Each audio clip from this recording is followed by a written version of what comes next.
There comes a moment in every person's life when they must confront the quiet enemy within the mindset that keeps them small, doubtful, hesitant, and average. Escaping the loser mentality isn't about proving anything to others. It's about breaking free from the invisible chains you've unconsciously placed on yourself. The chains of excuse-making, comfort chasing, blaming, and waiting for something magical to happen. You don't escape this mindset by accident. You escape it by decision. A firm, unshakable decision that says, enough. Enough living below your potential. Enough settling for what's convenient. Enough hiding behind stories that no longer serve you. The loser mentality is subtle. It whispers, try tomorrow. You're tired. You're unlucky. You don't have what others have. And if you entertain that long enough, you begin to agree. The most dangerous prison isn't made of bricks, it's made of beliefs. But here's the truth. Your life changes the moment you change the philosophy that guides it. Winners don't have more talent. They have better thinking, better habits, better standards. They ask more of themselves than anyone else ever could. Escaping the loser mentality means refusing to negotiate with weakness. It means refusing to settle for the minimum. It means learning the discipline of showing up even when you don't feel like it. It means understanding that the world doesn't pay you for intention, it pays you for execution. If you want to escape the mindset that holds you back, start by taking responsibility for everything you are today. Not to blame yourself, but to empower yourself. Responsibility is the doorway to freedom. Because if you caused it or contributed to it, you can change it. The day you stop complaining is the day your real life begins. The day you stop envying others and begin studying them is the day you upgrade. The day you stop saying, I can't, and start saying, how can I, is the day you separate from the crowd. There's greatness in you. But greatness only reveals itself to those who demand more of themselves than anyone else ever would. The loser mentality is loud, but your potential is louder. You escape it by rising early, by reading more, by surrounding yourself with people who challenge you, by setting goals that scare you, by refusing to let your past define your future, and finally by understanding that success is not an event, it's a personality, a daily commitment, a mindset that says, I may not be where I want to be yet, but I'm done staying where I am. That's how you escape the loser mentality. Not someday, not eventually. Today. Every result you see in your life, your income, your habits, your relationships, your confidence, your progress is the fruit of one hidden root, your philosophy. Your philosophy is the lens through which you interpret the world. It is the set of beliefs, assumptions, and ideas you carry, silently from day to day. Most people don't realize it, but they are living out a script they never consciously wrote. They inherited it from parents, culture, society, friends, or their past disappointments. And until that script changes, nothing else can. Your philosophy is like the operating system of your mind. If the system is outdated, it doesn't matter how many new goals you install, you're still going to run into glitches, errors, and limitations. People try to change their life by changing small behaviors, but behavior grows from thinking. When your thinking is small, your action will be small. When your thinking is weak, your decisions will be weak. And when your thinking is limited, your results will always mirror those limitations. If you want a bigger life, you need a bigger philosophy. People often say, I want more success, but their philosophy is built on fear. Or they say, I wish I had more opportunities, but their philosophy believes opportunities belong to others. They want the fruit, but the root is poisoned. No matter how hard they try, something invisible keeps pulling them back. That invisible force is the philosophy that governs their everyday choices. Changing your philosophy means challenging the beliefs that have held you in place for years. It means examining the thoughts you've accepted as truth without ever questioning them. It means asking yourself, where did this belief come from? Who told me this is how life works? And is that source someone whose life I actually admire? Everyone carries hidden philosophies. Here are a few common ones. Success is for lucky people. People like me don't get ahead. It's too late to start. I'm not smart enough. I don't have the right background. Work hard, but don't expect too much. These are not truths. They are philosophies, and they dictate the level of life you allow yourself to experience. When you change your philosophy, you change the meaning you give to events. A setback becomes a lesson instead of a defeat. A delay becomes preparation instead of punishment. A challenge becomes a stepping stone instead of a wall. You begin to see the world through a lens of possibility instead of limitation. That shift alone can open doors in your mind you didn't even know existed. A new philosophy creates a new identity, and your identity determines what you tolerate, what you pursue, what you expect, and what you're willing to fight for. People who transform their lives don't start with new habits, they start with new thinking. They tell themselves new stories, They make new interpretations of the same events. They attach new meaning to old patterns, and suddenly their future looks different. So how do you change your philosophy? You start with exposure. Exposure to new ideas, new books, new mentors, new conversations, new standards. The mind cannot rise above the information it is fed. If you feed it weakness, you get weakness. If you feed it strength, you get strength. Every new piece of wisdom you consume pushes out an old piece of doubt. Every time you replace confusion with clarity, you step into a stronger version of yourself. The moment you adopt a higher philosophy, one built on responsibility, possibility, growth, discipline, and vision, the world responds. Not magically, but logically. Because now you are making choices aligned with success. You are thinking in terms of cause and effect, not chance and luck.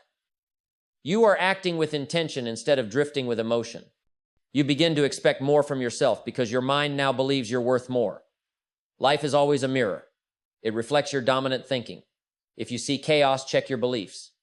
If you see stagnation, check your assumptions. If you see frustration, check your philosophy. Your external world is always trying to show you what your internal world needs to correct. The day you consciously rewrite your philosophy is the day your life begins to shift. You may not see the change instantly, but the roots begin to grow differently. And sooner than you expect, the results must follow because life has no choice but to reflect the maturity of your thinking. Change your philosophy first. Everything else comes after. One of the greatest turning points in any person's life is the moment they decide to stop blaming circumstances and start taking full responsibility for where they are and where they are going. That moment, quiet, internal, and deeply personal, is the beginning of transformation. Responsibility is the doorway through which every form of success enters. Blame is the barrier that keeps every form of progress out. Blaming circumstances is easy, and that's why most people do it. It requires no effort, no self-reflection, no discipline. But the truth is this: the moment you blame something outside yourself, you surrender your power. You hand over the steering wheel of your life to luck, to fate, to others, to situations you can't control. You become a passenger instead of the driver.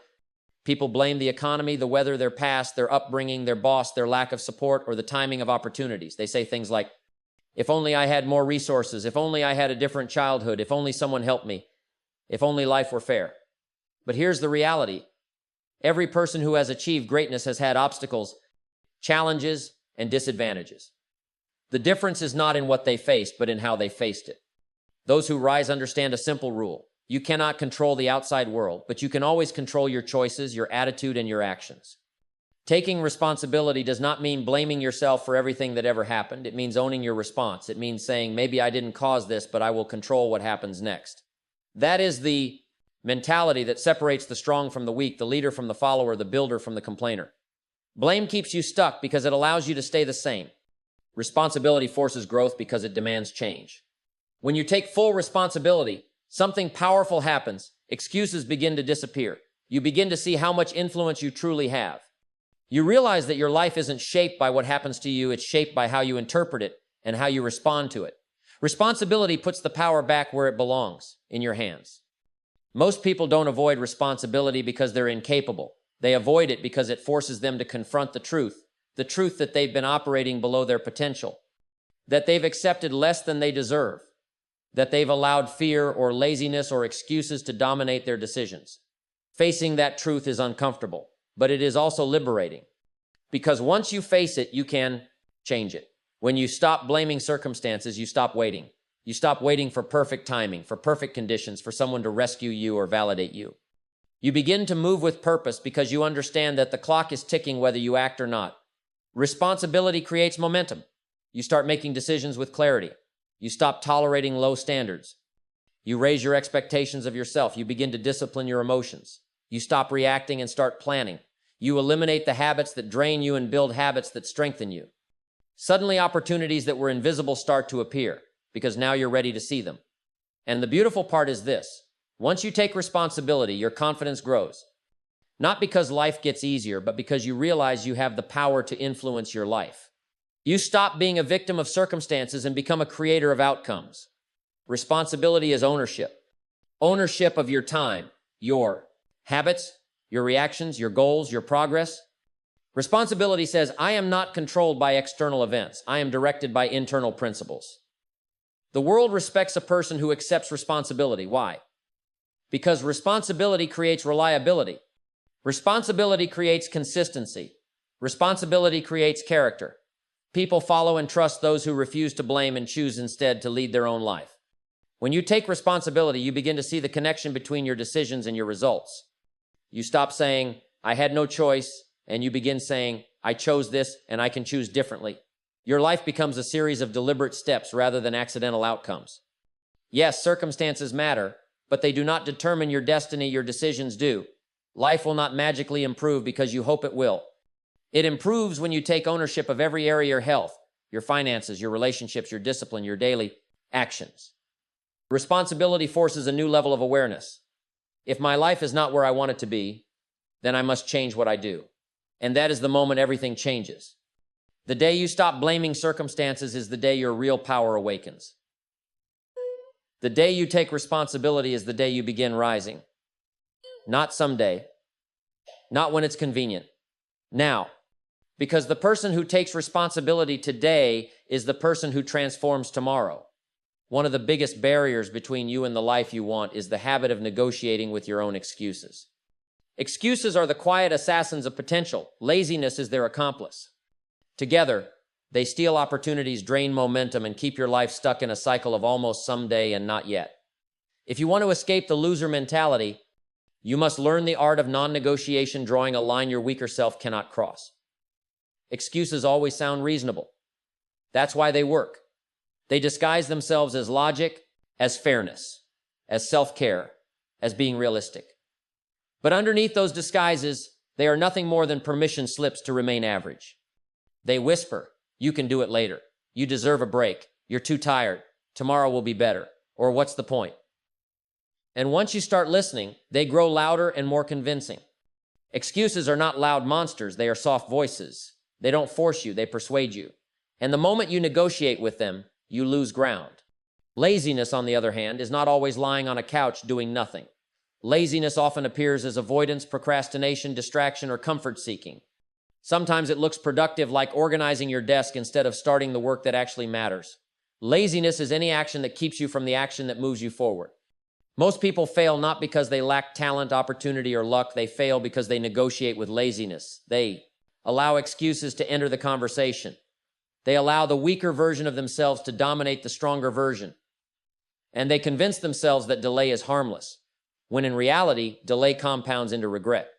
To rise in life, you must stop giving votes to the part of you that wants to stay small.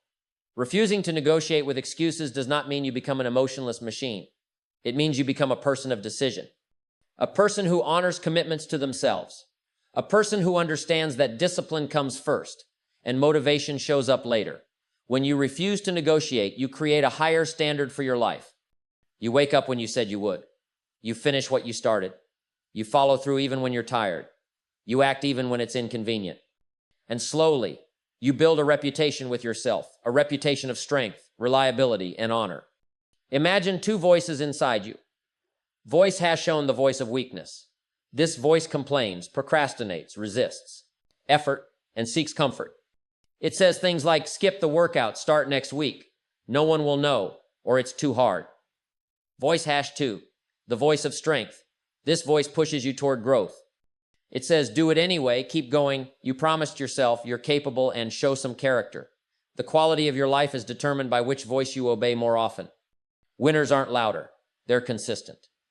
They choose strength even when weakness feels easier. The moment you stop negotiating with excuses is the moment your life begins to rise sharply. Because every excuse you kill gives birth to a new level of confidence. Every act of discipline increases your belief in yourself. Every time you do what you didn't want to do, you teach your mind who is in charge. Stop treating laziness like a personality. It isn't who you are. It's simply an untrained habit. And like any habit, it grows when you feed it and dies when you starve it. The real battle of success is fought inside your own mind. When you refuse to debate with your excuses, you eliminate half the struggle. You make action the default. You remove the emotional negotiation that wastes time and energy. Want to know something powerful? The people who achieve great things don't feel like it most days. They simply don't allow their feelings to make the decisions. They decided long ago that excuses hold no authority in their life. When you make that same decision, everything changes. Success becomes predictable. Discipline becomes natural. Momentum becomes normal.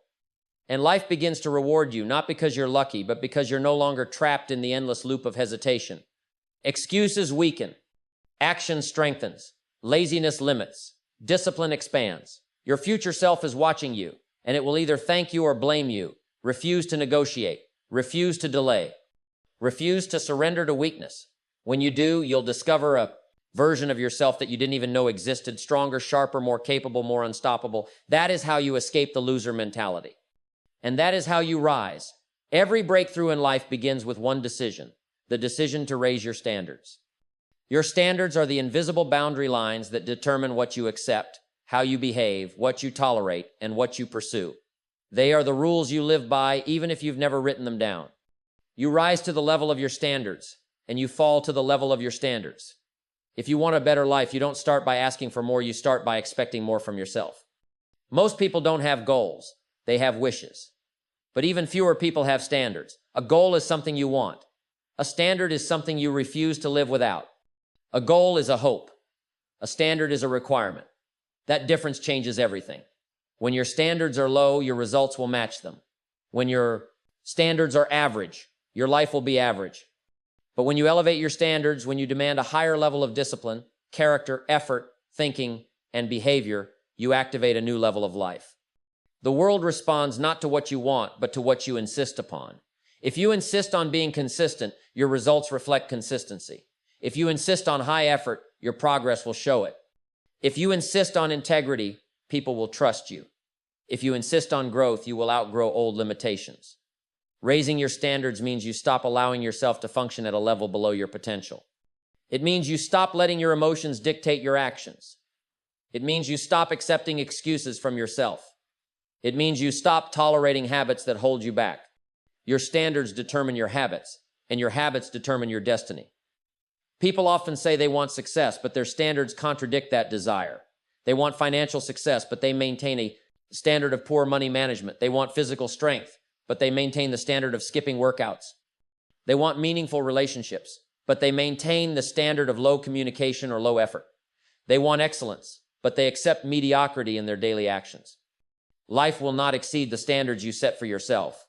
When you choose to upgrade your standards, something powerful happens. You redefine what is acceptable in your world. You decide what is okay and what is no longer tolerable.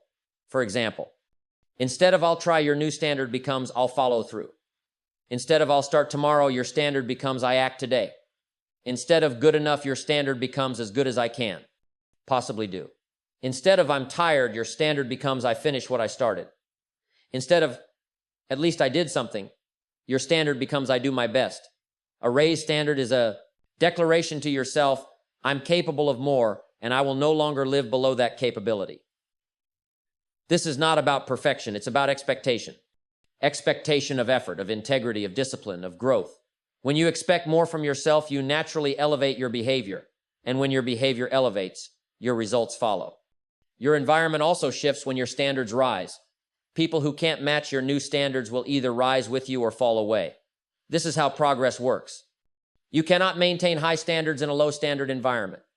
Your life changes the moment you stop allowing low effort, low energy, low discipline, and low thinking to exist within you. Raising your standards is a daily process. You don't do it once you recommit to it over and over. Some days it feels empowering.